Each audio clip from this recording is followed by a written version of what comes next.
intuito de interrogar Jesus, de pôr Jesus à prova, quem sabe até na esperança de encontrar algum erro em Jesus, como se ele tivesse algum erro em alguma parte, então ele entraria em contradição, e ele que fez a pergunta, né, como um rabino, como um mestre, ele traria, né, para si os discípulos de Jesus, aqueles que seguiam a Jesus. E aí a pergunta que ele faz, né?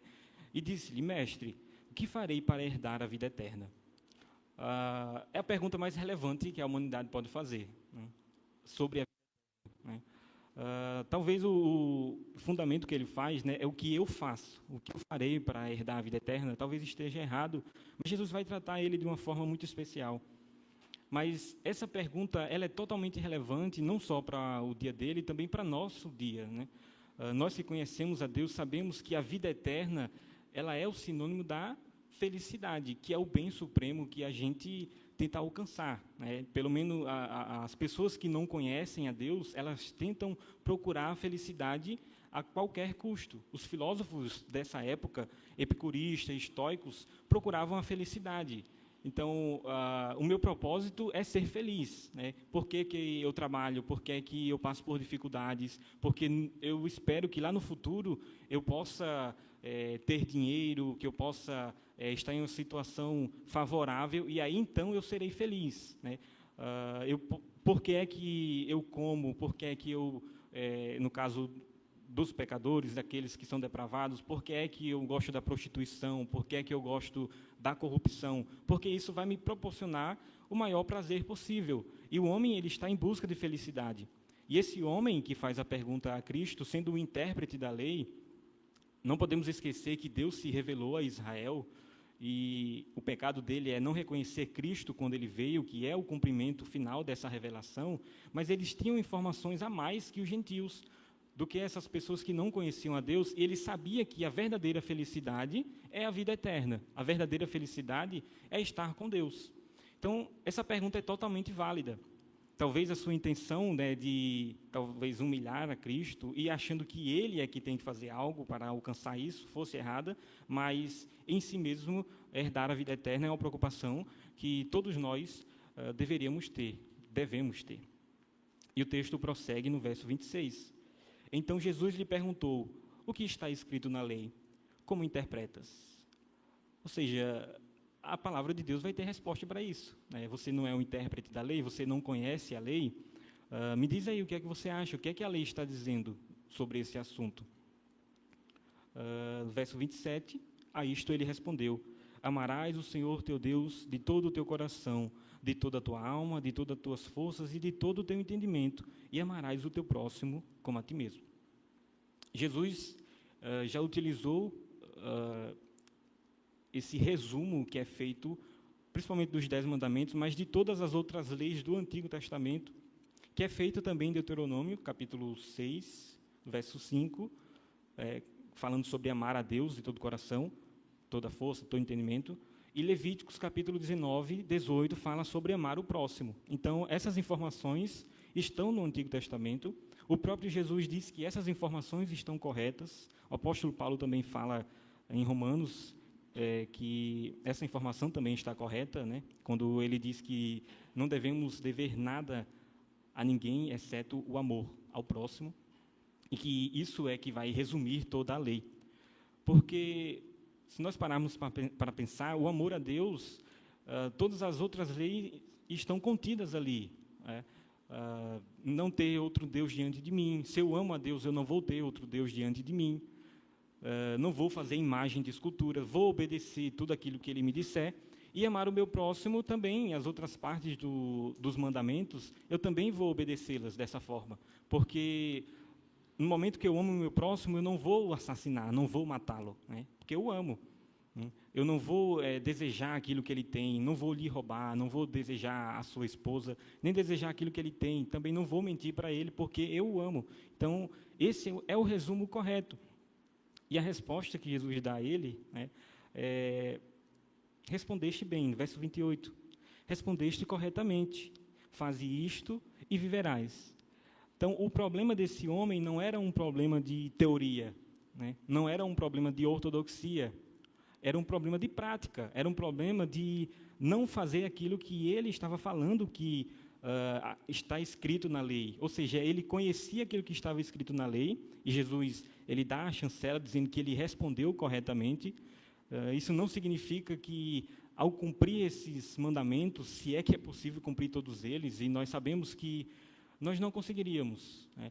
Não porque a lei de Deus ela tenha defeitos, não porque a lei de Deus não seja boa, mas ela é perfeita, ela é boa, ela é agradável, nós devemos nos pautar por ela. A gente não pode olhar para a lei com desprezo, porque ela reflete a vontade de Deus, ela reflete a vontade do Senhor, e nós devemos olhar para ela e tentar cumpri-la. Inevitavelmente, nós falharemos, né? Mas isso não é uma desculpa para a gente não tentar, como evidências de que nós fomos transformados por Cristo e que o Espírito Santo habita em nós e que a nossa vontade agora é agradar a Deus. Mas a lei ela é santa, ela é justa e ela é boa. Em Romanos 7:14, Paulo diz que, porque sabemos que a lei é espiritual, eu, todavia, sou carnal, vendido à escravidão do pecado. Em Gálatas 3:10, ele diz que maldito todo aquele que não permanece em todas as coisas escritas no livro da lei para praticá-las. Então, mesmo que ele soubesse exatamente aquilo que deveria ser feito, e resumidamente, e isso implicaria em cumprir toda a lei que estava no Antigo Testamento, com certeza ele não cumpria aquilo.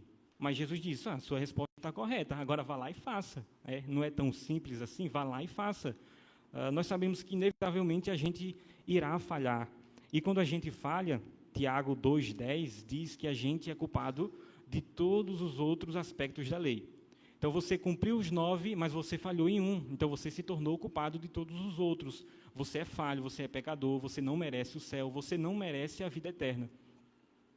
E, diante dessa resposta de Jesus, o texto diz, no verso 29, que ele, porém, querendo justificar-se,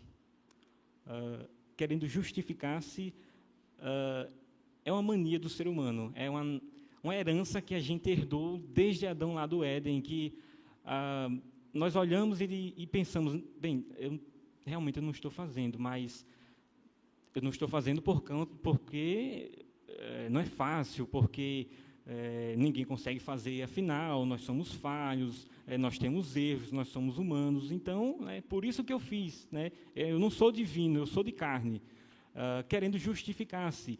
Da mesma forma, Adão, depois de cometer o pecado, desobedecer a Deus, comeu do fruto, e Deus diz, você comeu do fruto, Adão?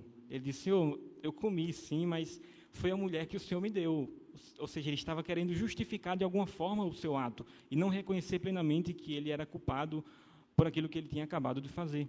E a mulher, da mesma forma também, ela, em vez de assumir o seu ato e dizer que a responsabilidade era sua e do seu esposo, ela disse, Senhor, também, realmente eu comi, mas foi a serpente que me enganou, sempre transferindo a culpa para outra pessoa, e a gente não assume as responsabilidades dos nossos erros.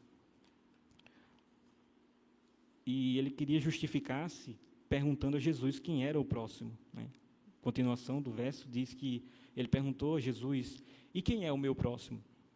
Nós sabemos que o judeu ele tinha um certo preconceito com todo aquele que não fosse judeu, toda aquela pessoa que não fosse da sua nacionalidade, aquele que não tivesse vínculos religiosos e nacionais com ele. Então, talvez ele pensou, eu cumpro o mandamento de amar a Deus sobre todas as coisas. Talvez um lei do engano, já que ele não obedecia à palavra de Deus de forma completa. Mas ele talvez tenha pensado, esse de amar o próximo, eu talvez não esteja cumprindo, mas depende também de quem é o próximo, né? O próximo é quem que eu não gosto? O próximo é alguém que eu não me dou bem, né? Então, dependendo da sua interpretação, Jesus, de quem é o próximo, a gente vai ver se eu estou amando ou não. Então, quem é o meu próximo? E a parábola é respondendo justamente a pergunta, quem é o nosso próximo, né? A pergunta que ele faz, quem é o meu próximo? Então, Jesus começa a contar essa parábola para ilustrar quem é o próximo. No verso 30, Jesus prosseguiu dizendo, certo homem descia de Jerusalém para Jericó e veio cair em mãos de salteadores, os quais, depois de tudo, lhe roubaram e lhe causarem muitos ferimentos, retiraram-se deixando semi-morto. Semi-morto significa que ele estava desacordado. para você ter certeza se ele estava vivo ou morto, você teria que chegar até ele, né? Talvez olhar se ele estava respirando, medir o seu pulso. Quem é médico sabe aí que os procedimentos que deveriam ter. Mas chegar até ele, tentar, de alguma forma, ver se podia ajudar de alguma forma, ou chamar ajuda, né? O homem pode estar morto ou pode estar vivo. Digo isso porque no verso 31, continuando, diz: casualmente, descia um sacerdote por aquele mesmo caminho e, vendo, passou de largo. O que a gente pensa é que esse homem ele é um insensível, né? Alguém que não tem coração. Como é que você vê alguém ali desacordado e você sequer vai olhá-lo? Você passa mais distante possível, né? Sequer quer passar perto. E Jesus está aqui querendo tratar de uma situação de legalismo, pessoas que estavam se iludindo, achando que estavam agradando a Deus. Note que esse caminho na parábola, talvez, alguns comentaristas acreditam que essa era uma história verídica e que Jesus estava usando ela como ilustração, mas, de qualquer forma, se for verídica ou não, essa história não for apenas uma parábola, talvez as pessoas conheciam, né, uma história parecida na época, mas o que importa é que Jesus está falando para um intérprete da lei, alguém que conhecia plenamente a lei e sabia todas as nuances, sabia exatamente o que significava alguém descer de Jerusalém indo para Jericó. Lá em 1 Crônicas, no capítulo 1, verso 24, se alguém quiser ir anotando para depois ir conferindo em casa, a Juliana depois disse: você vai sempre citando os versículos, as pessoas vão procurar, e quando vai procurar você já está citando outro ou falando outra coisa. Aí, se quiser depois anotar para dar uma conferida, né, ver se é dessa mesma forma que eu estou falando. Foi instituído os turnos dos sacerdotes, né, 24 turnos, e em 2 Crônicas, verso 23, 8, é dito que esse turno ele durava uma semana. Então, 24 turnos, cada turno durava uma semana, e era dividido para os sacerdotes irem ao templo, fazer o seu serviço lá durante essa semana, e então ele retornava. Foi Davi quem instituiu esse turno. Nós vemos, por exemplo, Zacarias, o pai de João Batista, que ele está fazendo exatamente isso. Ele está lá no templo do seu serviço, servindo lá uma semana. Então, ele tem a visão do anjo, conhecemos a história, revela que vai ter um filho, e depois ele retorna para a sua casa, né? 24 semanas depois é que essa pessoa retorna, né? 6 meses depois é que ela retorna. Uma boa escala, trabalhar uma semana para folgar 6 meses. Nesse retorno de Jerusalém, e é uma descida de Jerusalém para Jericó, e muitos desses sacerdotes habitavam em Jericó, era uma espécie de alfaville ali da alta sociedade, e os sacerdotes eram a alta sociedade. Muitas das críticas foram feitas a esses homens que viviam em regalias, de alguma forma, viviam do sacrifício das pessoas, viviam do comércio dali, se alimentavam daquilo. Era o seu meio de vida, era o seu meio de profissão. Então, retornando, no capítulo 32, né, vai falar também do levita, e vai se aplicar a mesma coisa ao levita. Ele era um auxiliar, é aquele que estava lá no templo, o ajudando, e, semelhantemente, um levita descia por aquele lugar, e vendo também passou de largo. Então, a mesma coisa é aplicada ao levita. Talvez não houvesse a má intenção, né, nesses homens, né? Talvez eles não odiassem aquela pessoa que estava ali, mas eles não se comprazeram dele, né? Não tiveram compaixão desse homem e passaram de largo. Em Números, capítulo 19, no verso 11, vai dizer o motivo, talvez, por esses homens não querer tocar nessa pessoa. Porque talvez esse homem poderia estar morto. E, segundo a regra, se você tocar em um morto, você estaria impuro durante 7 dias e tinha que fazer uma cerimônia. Então, você, imagine, né, você esperou o seu tempo de servir no templo, né, trabalhar uma semana, e agora eu vou folgar 6 meses. Então, eu subo, já fiz, cumpri a minha semana, vou descendo, vou para minha casa, vou curtir esse tempo agora, e tem um morto aqui, se eu tocar nele, eu vou ter que voltar para Jerusalém, vou ter que passar mais 3 dias em me apresentar, depois eu passo até o 7º dia, me apresento, e só aí eu me torno purificado, e aí é que eu posso retornar para minha casa. Ou seja, eu vou trabalhar mais uma semana. Alguém que trabalhava uma semana só vai trabalhar, ficar ali com empecilho, né, impedido de ir para sua residência durante mais uma semana. Ou seja, ele estava mais preocupado com a sua própria vida, estava mais preocupado com o que fazer. Ele não tinha tempo para resgatar aquela pessoa. Aplicando isso para a nossa vida, quantas vezes nós também somos dessa forma, né? Nós falamos em teoria, né? Nós somos, né, sacerdotes, e o doutor vai falar sobre sacerdócio, né? Nós também somos sacerdotes de Deus, a nossa adoração é aqui direta, não precisamos de intermediários. Nós também somos dessa forma, conhecemos a Deus, conhecemos as suas regras, vivemos indo para a casa do Senhor, nos alegramos até, mas não importa quem está passando necessidade, não importa a pessoa que está precisando das nossas ajudas naquele momento, né? Ele não estava precisando da ajuda depois, ele não estava precisando de uma oração e ser despedido, não estava precisando de sacrifícios, não estava precisando de intermediários, ele estava precisando, naquele momento, de ajuda mesmo, ajuda médica, ajuda física, exatamente o que o samaritano vai fazer, né? E Jesus diz isso no verso 33. Certo samaritano, que seguia o seu caminho, passou-lhe perto e, vendo, compadeceu-se dele. Só dele compadecer-se do homem, ele já fez mais que os outros, né? O sentimento de compaixão. Os outros sequer quiseram passar perto, né? Não tinham compaixão alguma, estavam mais preocupados com os seus afazeres. Ele, ao menos, sentiu a compaixão. E o verso 34 diz que, chegando-se, pesou-lhes o ferimento, aplicando-lhes óleo e vinho, que é o dito os primeiros socorros, né? Ele foi lá, viu se o homem estava bem, se o homem estava vivo, notou que ele estava vivo, pegou o óleo, pegou ali o bálsamo, passou sobre ele, o vinho antisséptico, né? Eles utilizavam isso como um tipo de remédio, e passou sobre ele, e se a história parasse aqui, ele já teria feito muito mais do que todos os outros, afinal, ele já tinha prestado os primeiros socorros, né? Que for médico, talvez possa confirmar essa informação. Os primeiros socorros são essenciais, né, para que talvez a pessoa possa viver ou morrer. Então, os primeiros socorros, né, ele poderia ir para a cidade e dizer, olha, tem um cara ali no meio do caminho e ele está acidentado, mas eu prestei os primeiros socorros.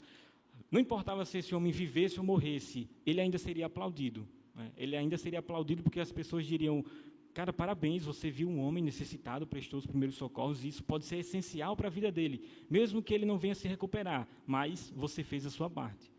Mas ele faz mais que isso, né? Continua o verso dizendo, e colocou sobre o seu próprio animal. Ou seja, além de fazer isso, ele estava indo com esse animal, colocou sobre o seu animal, e a pé ele foi atrás de ajuda. Colocou ele sobre o seu próprio animal e foi guiando esse animal andando a pé. Mais uma vez, tomando prejuízo físico, nesse caso, de ter que fazer uma longa caminhada.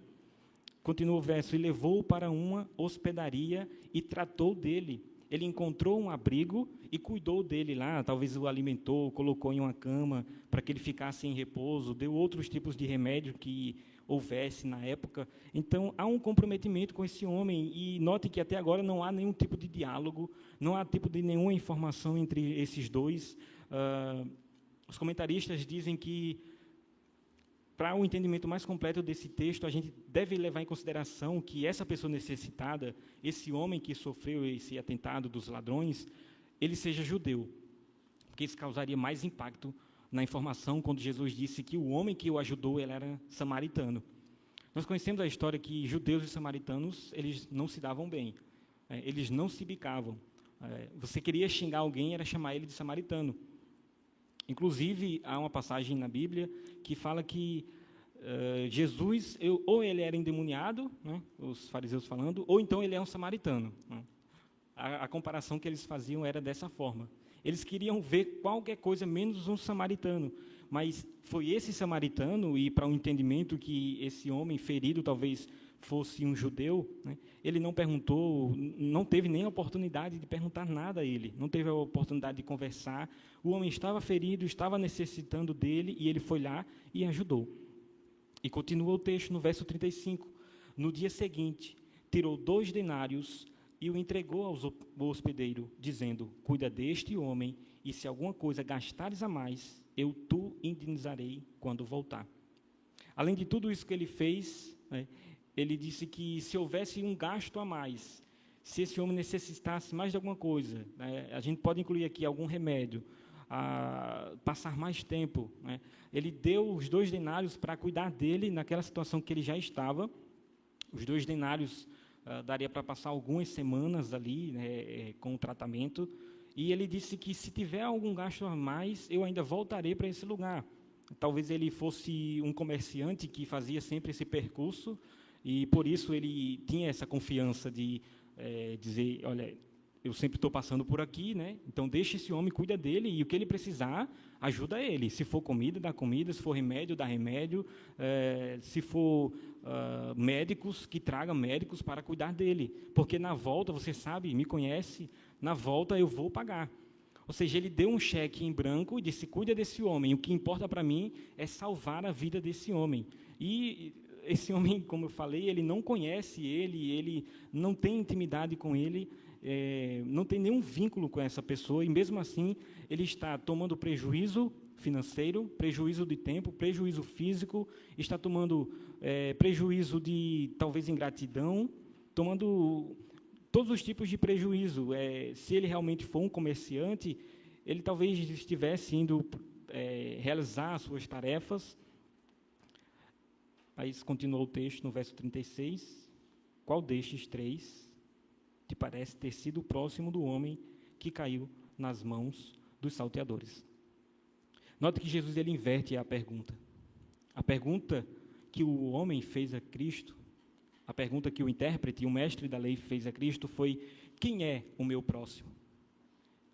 Talvez na história a gente pudesse pensar que o próximo é aquele que a gente tem que ajudar. Então, ele é o meu próximo, o necessitado é o meu próximo. Mas Jesus diz, quem foi o próximo do homem quem caiu? Ou seja, é aquele que está ajudando. E os 2 entendimentos estão corretos, mas o que Jesus está dizendo aqui é que havia uma relação de amor, né? Uma relação mútua de amor, em que tanto aquele que ajuda, como aquele que é ajudado, está nessa relação de amor, né? Nós não podemos negar ajuda, como também nós não podemos negar que as pessoas também nos ajudem. O orgulho, não, eu estou passando necessidade, mas eu não vou me submeter a tal coisa, né? E principalmente falando em comunidade, falando em corpo, né? Falando em uma igreja, nós não poderíamos ter esse tipo de pensamento. Deveríamos, como o texto foi lido aqui, né? Que haja o vínculo da paz, sentimentos entranháveis de misericórdia e tudo aquilo que o texto nos trouxe nessa noite. E respondeu-lhe o intérprete da lei, no verso 37, o que usou de misericórdia para com ele. Mesmo sem dizer que é o samaritano, ele não podia dar o braço a torcer e dizer que era um samaritano. Ele disse, não, foi o que usou de misericórdia com ele. Esse aqui foi o próximo dele. E Jesus diz, né, vai e procede tu de igual modo. O que Jesus estava falando não era apenas uma teoria, não era apenas um ensinamento teológico, né? Não era apenas uma discussão teológica. Talvez esse intérprete da lei quisesse levar essa discussão para o meio teológico, discutir as nuances da lei, ele que era um homem entendido da lei, ele queria levar para esse ponto em que ele queria pegar Jesus em algum ato falho, em alguma palavra errada, algum ensinamento errado e colocar Jesus ao escárnio público, mas Jesus traz aquilo para o campo prático, para o campo daquilo que a gente deve fazer, né? Ele já disse da outra vez que amar a Deus e amar o irmão não era só teoria, vai, né? Tu respondeu corretamente, está certa a tua teologia, agora pratica ela. E agora ele diz da mesma forma, depois de dizer quem é o próximo, vai e procede tudo de igual modo, né?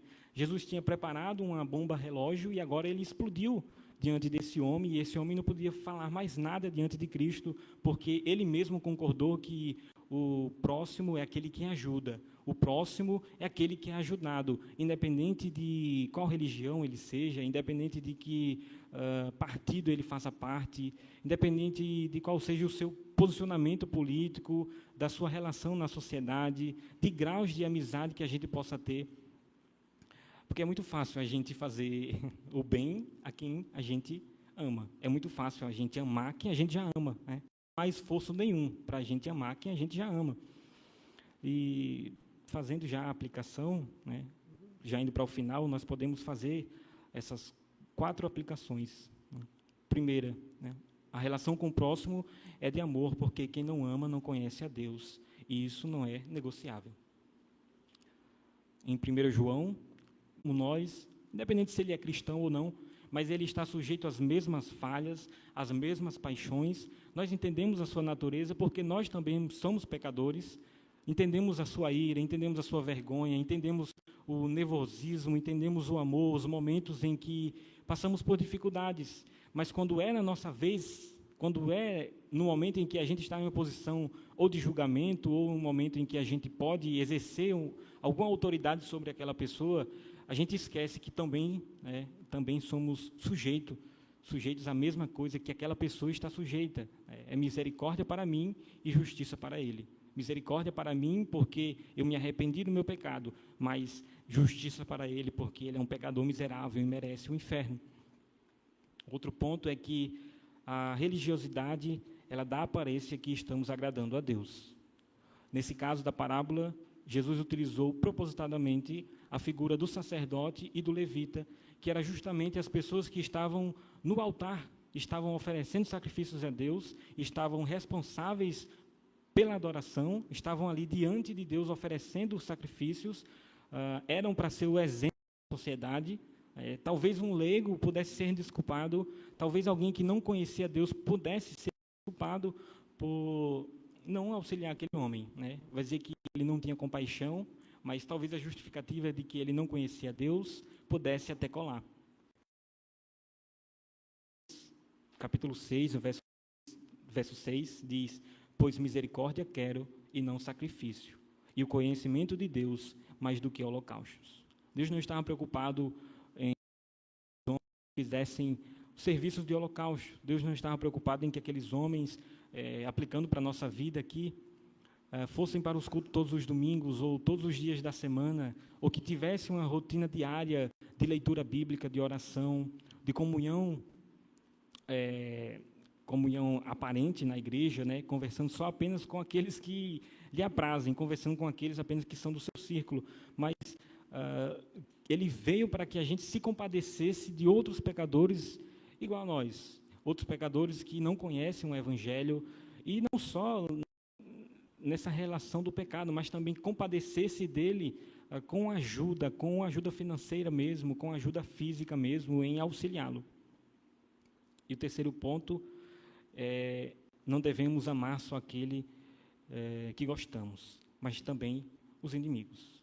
Em Lucas 6, 32, Jesus diz: se amais o que vos amam, qual é a vossa recompensa? Porque até os pecadores amam os que os amam. E é um desafio que Cristo faz a todo cristão. O pastor falou certa vez que a gente não pode tratar isso como impossível e nem tentar. Nós temos que tratar isso realmente como algo muito difícil, porque amar o meu inimigo, amar aquela pessoa que... Na verdade, a gente poderia nem utilizar essa palavra inimigo, né? Quando eu falei inimigo, ver alguém na sua mente como inimigo, você já está errado, né? Se veio alguém no meu coração, quando eu falei inimigo, alguém que eu odeio, já estou errado. Eu tenho que pedir a Deus para que esse sentimento ele não prevaleça no meu coração, porque o amor de Cristo, ele habita em mim, e é um exercício durante toda a nossa vida que nós devemos praticar, né? Devemos praticar esse exercício, em tentar exercer esse amor e pedir graça, pedir o amor dele, que não é o nosso amor, não é algo que venha de nós, não é algo que nós podemos fabricar no nosso coração, mas só Deus é quem pode dar esse amor, né? Paulo diz que é um caminho mais excelente do que todos os outros dons, lá em 1 Coríntios, no capítulo 13. Depois de listar diversos dons, entre eles profecias e tantos outros dons que nós consideramos como maravilhosos, mas ele diz que mais do que isso, mais excelente do que todos esses dons, é o amor.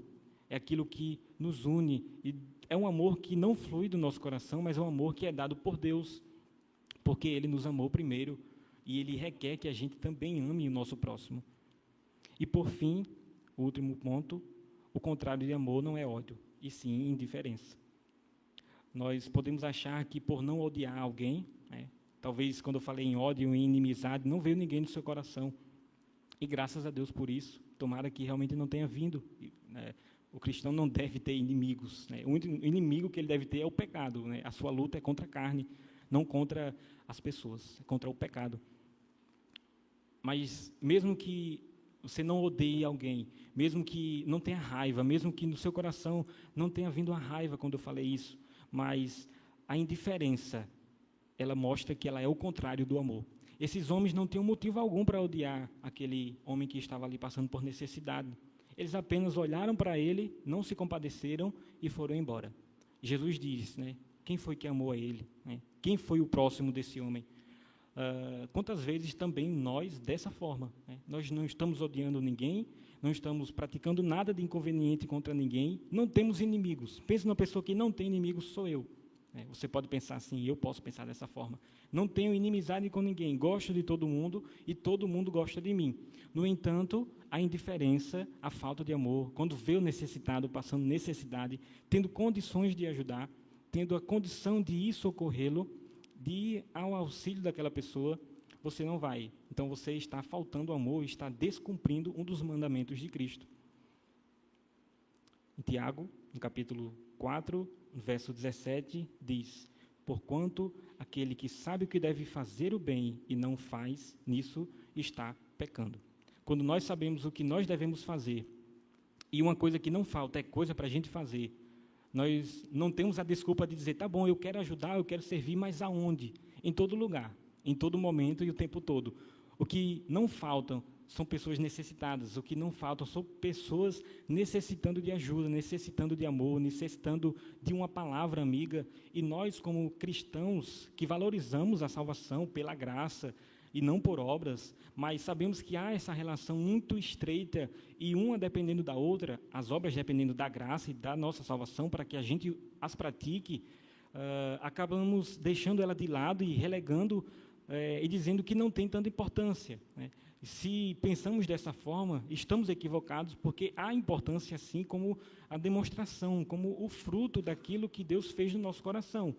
Então, é de se questionar se a gente não está, ao menos, sensibilizado com a dor do outro e se a gente não se dispõe a ajudar quando é necessário, como cristãos que somos luz do mundo, sal da terra e que deveríamos ser a diferença, e vemos tantas outras religiões, tantas outras pessoas que equivocadamente acreditam que isso vai lhe trazer salvação, e esse homem acreditou, né, um intérprete da lei, acreditou que herdaria a vida eterna por fazer essas coisas, e sabemos que não cumpriremos totalmente, mas, erroneamente, acreditando que irão ser salvos através disso, elas estão fazendo. E nós que acreditamos que a nossa salvação já está dada, que nós fazemos isso por gratidão a Deus e como demonstração dessa salvação, muitas vezes acabamos não fazendo. Então, essa era a reflexão para essa noite. Amém.